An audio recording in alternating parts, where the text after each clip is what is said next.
Thank you, Ray and Sid. I'm going to be reading from Matthew chapter 16. It's not on the screen. Chapter 16 of Matthew, verse 15 is where I'm starting. But what about you, he asked, who do you say I am? Simon Peter answered, you're the Christ, the Son of the living God. Jesus replied, blessed are you, Simon, son of Jonah, for this was not revealed to you by man, but by my Father in heaven. And I tell you that you are Peter, and on this rock I will build my church, and the gates of Hades will not overcome it. Church, you.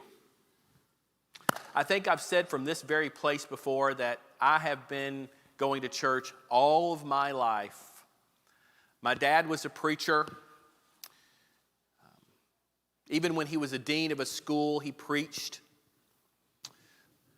I've been to every gospel meeting in Southwest Mississippi and South Louisiana. I've said to you before that I've eaten hundreds of casseroles. I've gone on dinners on the ground, tent gospel meetings. I've loaded on rickety bus, vans, in my parents' car, rushing after my dad would get home from work to get to some little small town that probably was built, a small little church, probably built next to a cemetery and still using an outhouse for the restroom.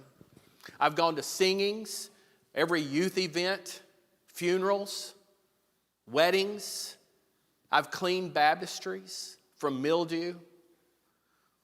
My dad often would be the person who turned the lights on and unlocked the doors and turned the lights off and locked the doors. And then even after he got home, into the evening, he would feel compelled to go back to the building to check the doors and lights one more time to make sure they were locked and off. I've done all of it. Sunday morning, Wednesday night. Wednesdays were hard for me. We would come home from school, only get probably one episode of Gomer Pyle or Beverly Hillbillies in before my parents would get there, and we'd have to pack up pretty quick because we were at church early. My mom taught Sunday school, Wednesday Bible class. And so we would be there early. There probably was any setting up, we were doing it. Small town church, small town preacher. The preacher and his family pretty much does it all. We were there. And then we were there because it started at 7, so we were there early, probably about 5:30. We would be there we were the last to leave because my dad was going to visit with every person. He wasn't going to leave before anybody. He was going to be the last one. We would be pulling out of that parking lot 9 o'clock at night, get home, still have homework to do, go to bed. It was a busy day. There were times I didn't like Wednesdays. They were tough and hard and long. When I was young, I would think sometimes even on Sundays, I'd go, man, on Sunday night, we went Sunday morning and Sunday night. And if there was a gospel meeting, we were again going because they did a Sunday afternoon thing. And if there was a visiting preacher, we had to have him over to eat at our house, and my parents would stay up talking forever. Then after Sunday night, always we had people, they'd come over for coffee and dessert, and the kids would run and play hide-go-seek in the yard. Some of those days I just wanted to go, hey, can we just relax and not go? As I got older, and I'm not talking about how old I am now, but even just a little bit older as I aged and I got more years passed by, I came to realize and recognize that there were going to be a lot of times when I went on Wednesday and Sunday and I wasn't necessarily fulfilled, or I felt like I had some revelation that I'd never heard before. I really went because of you. And I'll tell you, I largely still come. Yes, I work here, I get that. But before then, I came because of you. You're the church. You're the body. And I needed you. And I knew that church on Wednesday or Sunday here, when we meet collectively, was a chance for me to meet you and be in your presence in our body meeting in God's presence. I needed to be reminded of all the demands that Jesus makes on his people. And he does make demands. I needed to learn from you, from people who are older from me. Think about it a second. Where else do you meet? Where you've got, does your office have this diversity we have? We have 20s, teens, generally speaking. Brian Hanna, I know you're sitting over there, but I mean, You have old people, senior citizens, married couples. You have rich, you have poor, you have blue collar, white collar. Bryan, College Station, outer areas. Where else do you have this diversity? Where else can I meet all of these different people? Different from me, but yet still choosing to follow Jesus. That's the church. That's you. That's what I needed, and that's what I need. I needed to be able to come and profess my faith, weak as it is sometimes, with other believers in a local body of imperfect people like you and like me. That's why church was important to me. That's why church is important to me now. In the New Testament, there are 30 different churches, groups mentioned. There are also 3 regions of churches that are not named.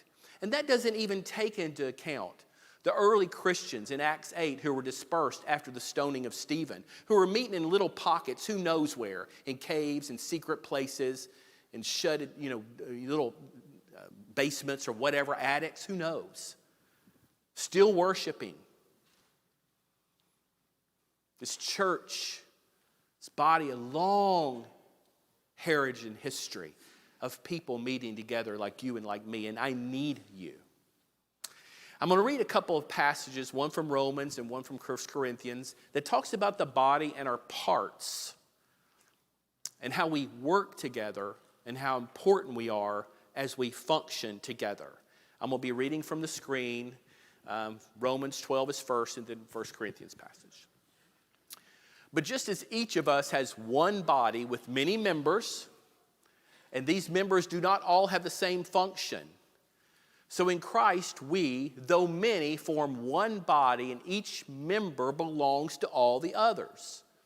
We have different gifts according to the grace given to each of us. If your gift is prophesying, then prophesy in accordance with your faith. If it's serving, then serve. If it is teaching, then teach. If it is to encourage, then give encouragement. If it is giving, then give generously. If it is to lead, do it diligently. If it is to show mercy, do it cheerfully. 1 Corinthians. Just as a body, though one, has many parts, but all its many parts form one body, so it is with Christ. For we were all baptized by one Spirit so as to form one body, whether Jews or Gentiles, slave or free. We were all given the one Spirit to drink. Even so, the body is not made up of one part, but of many. Now, if the foot should say, because I'm not a hand, I do not belong to the body, it would not for that reason stop being part of the body. And if the ear should say, because I'm not an eye, I don't belong to the body, it would not for that reason stop being part of the body. If the whole body were an eye, where would the sense of hearing be? If the whole body were an ear, where would the sense of smell be? But in fact, God has placed the parts, you, in the body, every one of them, just as he wanted them to be. If they were all one part, where would the body be? As it is, there are many parts, but one body. The eye cannot say to the hand, I don't need you. And the head cannot say to the feet, I don't need you. On the contrary, those parts of the body that seem to be weaker or indispensable, and the parts that we think are less honorable, we treat with special honor. And the parts that are unpresentable are treated with special modesty.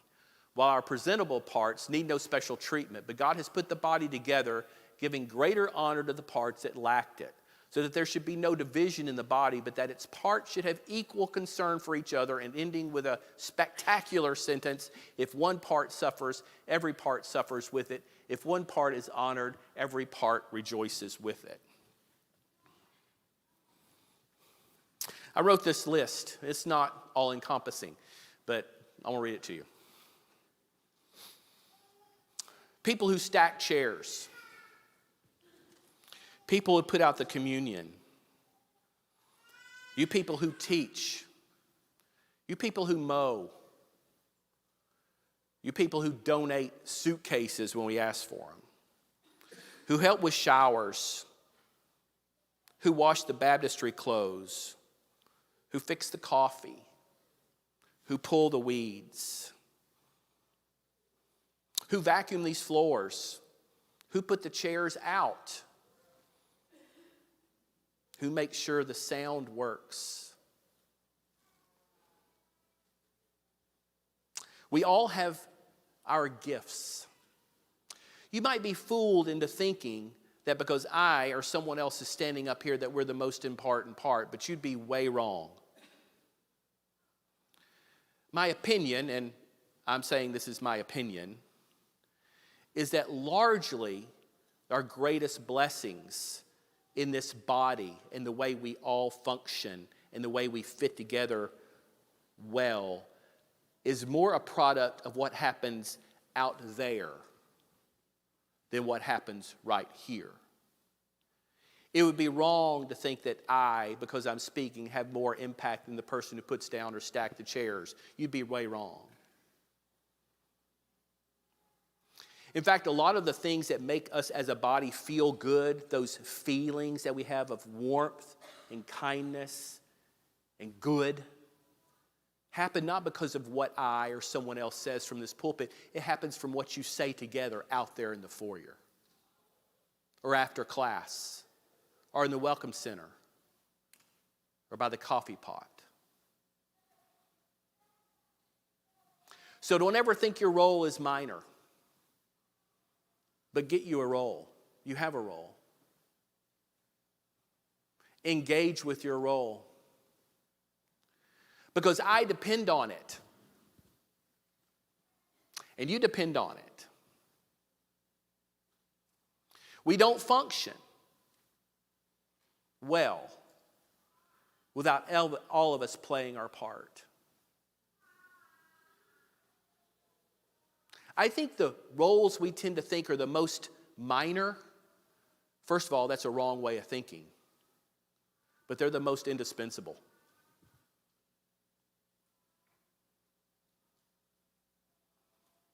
Find your role, get it. Pull the weeds, stack the chairs, teach the class, man the prayer room, mow the lawn. Find your role. I'm going to read a verse that I'm going to tell you I'm reading a verse from Hebrews chapter 10 and 23 through 25. And some of you who've attended church all of your life probably know where I'm going. Let's read it and let's see what it's saying. Let us hold unswervingly to the hope we profess. For he who is promised is faithful. And let us consider how we may spur one another on toward love and good deeds, not giving up meeting together as some are in the habit of doing, but encouraging one another, and all the more as you see the day approaching. First of all, it doesn't say Sunday morning or Wednesday night specifically. It does talk about meeting together. But when I used to hear the verse when I was younger, I was beat upside the head with the verse. You better go to church, bam. Why aren't you at church, bam? You know Wednesday night counts too, boom. That's how it was used.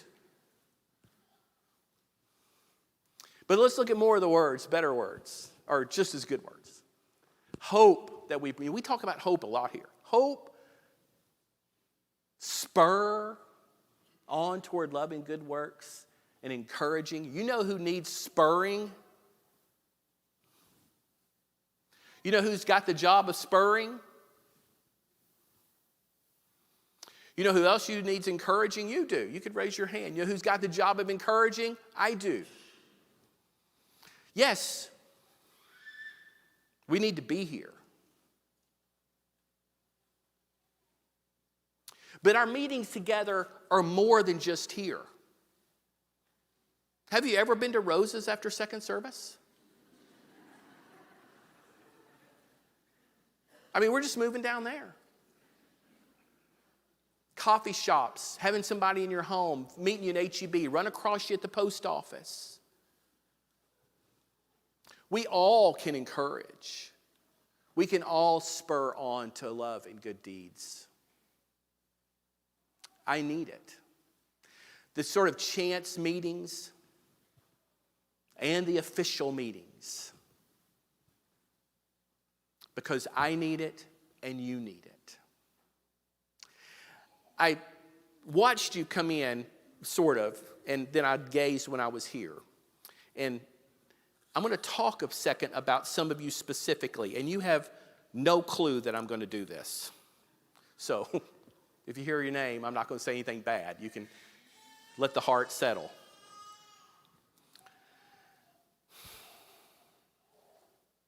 Pam Mann, I think, did cradle roll for all of our kids. Charlie Anderson delivered all three of our children. The other day, I was at Lowe's, and I ran into Kevin Scow. I don't know if he's here today, but I was in the plant section.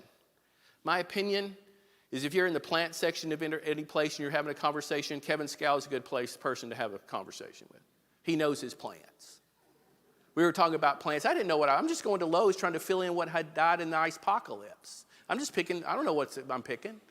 Kevin makes an offhand statement. Yeah, they got some pretty good salvia over there. I think I'm going to go look at it. You know what I walked out of there with? Some salvia. I don't even know what it is. I don't know if I'm pronouncing it right. But we had a good conversation. In the early morning service, I mentioned Curtis Garrett, who one time when he was taking one of our kids, maybe Jeb's wisdom teeth out, he spoke to me after when we were putting Jeb in the car when they're supposed to be all sort of goofy, after the goofy gas, and he was speaking to me and gave me an encouragement after I'd spoken early on one of my sermons when I spoke up here. I talk about Jerry Hogan, who when I came here early on, I went to call about all the buses and the vans, and every time I called Jerry, he would tell me what to do, and I didn't know all these buses and vans, he knew it. Kathy Eadson taught our kids. I don't know if she's here either. Jason Brinker, I mentioned early class, he comes helps us with the CEO stuff or whatever, the sound stuff, which I can't deal with.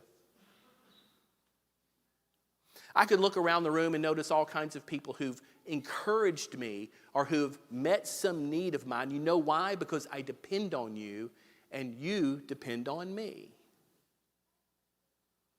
In all of our chance meetings, not just the ones that happen here on a Sunday or Wednesday, but at the kettle or at Starbucks or in someone's home or at the doctor's office. You could really be ministered to in a doctor's office by someone who cares for your body and soul and heart. A professor who will meet afterwards. Someone who will tutor someone who needs help.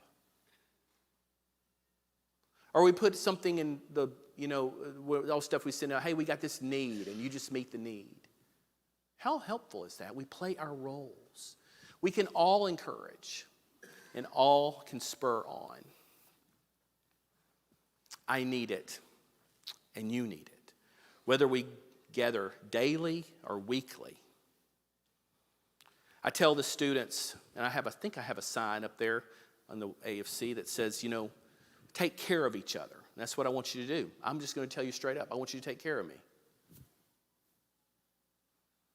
And if I play my part, I'll take care of you. And then we'll work together like the body does.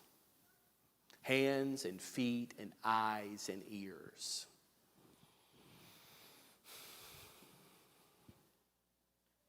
I'll show you a picture. So a few days ago, we had all of our family and a couple of other visitors at the house, and we were grilling out. I went out and took a picture of this is our grill in the backyard. It's not a great picture. You needed to see the sunlight seeping in on the right side or left side. And I took this because I'd been thinking about this, because I had read a quote that I want to show you on a slide. The soul that is alone is like a burning coal that is alone. It will grow colder rather than hotter.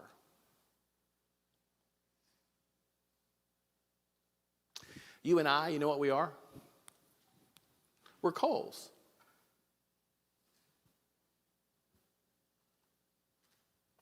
You know when you got your grill, you grillers, and you got your pile of coals up there?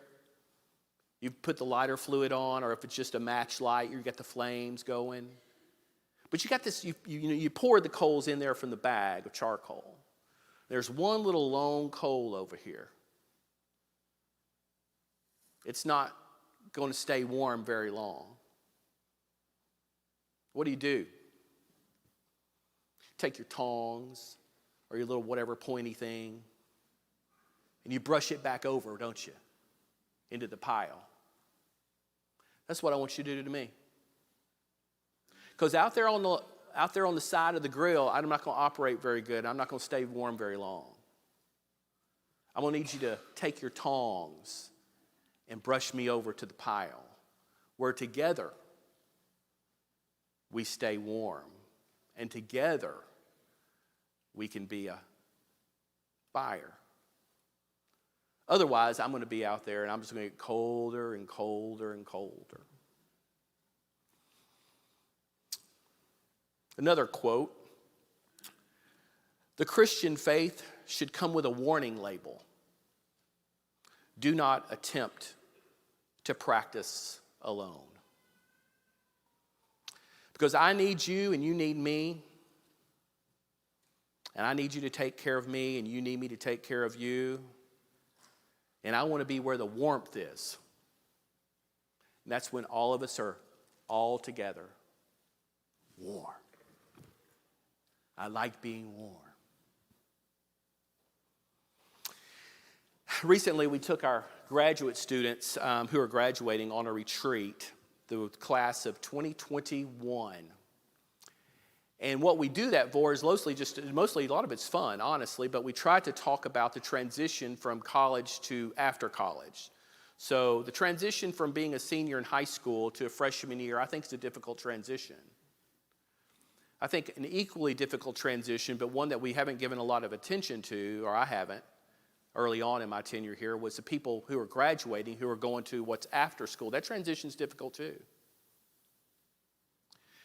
And so we zoomed in some people, and we've done this before, but we zoomed in some who've already graduated. And so I asked them, or Hayden asked them questions. We had a single lady who we zoomed in who graduated last year, and we had a married couple who graduated probably in 15, 16 or something like that. So we had a series of questions, and all the people graduating are gathered around. We're in this house down on the beach. The last question that I asked, or the last question on the list, and I think it was the last one we asked. We didn't go in order, but it doesn't matter. I said, we all know people that graduated and things have not gone well with them. They're no longer really faithful. They're not really on the right path. We know they're struggling in their relationship with God. Why do you, as you reflect on your peers who have found themselves in that state, what has contributed to that? Now, before I go further, I want to tell you that I'm not simple-minded. I get the complexity of life. I know how little trickles and streams can make a river, and how we are impacted by all manner of things.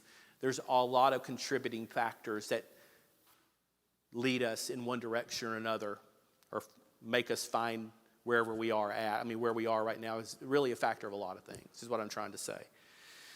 But what came to bear in those conversations was, one of the things that really happened was they went somewhere and they stopped going to church. Now, going to church is not the end-all, be-all. You're going to leave unfulfilled. But the body is where the warmth is. And when you get out there all on your own, separated from the pack or separated from the fire, you know what? You're going to get colder. There are a lot of things that contributed to people that we know that no longer find themselves on a path toward Jesus or pursuing Jesus. But one of the factors is they stopped meeting together. That's just a fact. Yes, you can come here and really not be pursuing Jesus. And you can meet together and not really be having the right intentions. But I don't think you can really be pursuing Jesus without meeting together. You know why? It's because you're going to be a coal out there by yourself, and you're going to get cold. And here, you're my warmth. And I need you. And you need me. So yes, I want you to be meeting. I tell the students back a semester or so ago, and I just salt and pepper them with things I say over and over again. It's probably redundant. But I do harp on certain things over and over again because I think they matter. So when our students find themselves at a certain point, and some of them will, sadly, when it's late at night and they're awake and the room is dark and they're staring up and they're watching their ceiling fan going on, around, and they might think to themselves, how did I get this far away from God? When that happens, I want them to find their way back. So I tell the students, you know how you're going up a mountain, you who've climbed mountains, and the trail is not very visible, and you have these markers, and you're going from marker to marker to marker to find your way? When you find yourself away or off the path, you look for the marker. And there could be a lot of markers, but the number one marker, and I think the first marker is you find church. You find the body. That's your way back. That's your way back. Because that's where the warmth is. And that's where people take care of each other. Now, you're looking after me, and I'm looking after you. So I want you to keep meeting. I want you to meet at Rose's, the post office, at Starbucks, in your home. I want you to meet here. I want to meet you in your home. To keep on. Because we come here to remember the demands that Jesus makes upon us and also get reminded by you, all you diverse and perfect people, where life is, true life. Otherwise, I can get separated and think I can go on my own. And sooner rather than later, I'll find myself dead. Not putting off any warmth at all. So I want you to keep meeting, and I want you to keep meeting. I want to keep meeting. I'll probably be, in fact, I most definitively will be at Rose's in about an hour. You can find me looking for whatever my number is on that big board. But I want you and me to keep doing and taking care of each other, to keep meeting together and talking about Jesus in our homes, in our churches, in our restaurants. I want you to do it for your sake. I want you to do it for my sake. And I want you to do it for the sake of the body. Will you pray with me, please? So, Father, we give you our honor, all the honor and glory and praise we can muster with our feeble mouths and words. We thank you for the church that's meeting all over the world. Public places, big mega churches, and private places, and just single couples and a couple people together in some private hidden room, but yet still praising you. May our hearts grow warm and get the warmth from being together. Help us see the need to spur and to encourage. May we be found faithful when you come and return. And may that return be ever so soon. In Jesus' name, amen.